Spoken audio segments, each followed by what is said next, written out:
One factorisation का कोई भी क्वाड्रेटिक इक्वेशन हो जिसमें 3 टर्म्स दिए हों और वेरिएबल का पावर स्क्वायर में हो तो वह हमारा क्वाड्रेटिक इक्वेशन होता है। और किसी भी क्वाड्रेटिक इक्वेशन जिसमें 3 टर्म हो उसे हम आसानी से 4 टर्म्स बना सकते हैं और उसके फैक्टराइज कर सकते हैं उसे।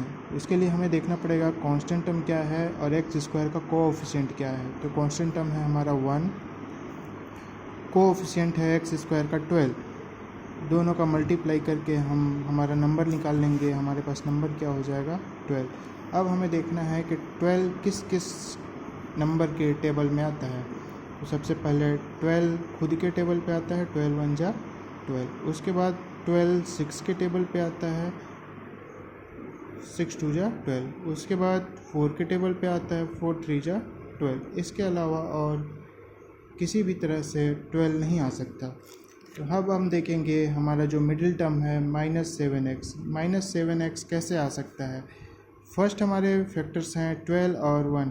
तो यदि हम दोनों को ऐड करेंगे तो 13 हो जाएगा, सब्ट्रैक्ट करेंगे तो 11 हो जाएगा। तो हमारा फर्स्ट वाला कैंसिल हो जाता है क्योंकि हमें चाहिए -7x। उसके बाद हमारा सेकेंड टर्म है 6 एंड 2। जब दोनों को हम ऐड करेंगे तो 6 और 2 हो जाएगा 8। 6 में से 2 माइनस करेंगे तो क्या हो जाएगा 4। तो ये भी हमें नहीं चाहिए क्योंकि हमारा एम है -7 लाना। अब हमारे पास लास्ट टर्म बचता है 4 और 3। यदि हम दोनों को ऐड कर देते हैं 4 और 3, दोनों को ऐड करने पे क्या हो जाता है 7 हो जाता है और यही हमें 7 चाहिए। लेकिन अब हम देखेंगे कि 7 के आगे साइन क्या लगा है। तो 7 के आगे लगा है -7। तो -7 कैसे आ सकता है। तो यदि हम 4 को भी माइनस में ले लें और 3 को भी माइनस में ले लें तो हमें क्या मिल जाएगा -7 मिल जाएगा। बट हमें चाहिए -7x। तो हम क्या कर सकते हैं, -4 जो है उसके साथ x लगा दें और जो -3 है उसके साथ भी x लगा दें तो हमें क्या मिल जाएगा -7x। तो अब हमें मिल गया है कि -7x कैसे कैसे आएगा। जैसे ही हमें फैक्टर्स मिल जाते हैं, मिड टर्म को स्प्लिट कैसे करना है, तो हमें -4 और -3 रखना है किसके जगह पे, -7x की जगह पे। अब हम रख के देखते हैं 12x स्क्वायर जैसा का तैसा। -7x की जगह पे हम रखेंगे -4x और -3x। -4x -3x last constant term as it is हम नीचे लिख देंगे जैसा का तैसा। अब हमने जो 3 टर्म्स था हमारा क्वाड्रेटिक इक्वेशन उसे हमने 4 टर्म में बना लिया है। अब हम देखेंगे, ग्रुपिंग करेंगे।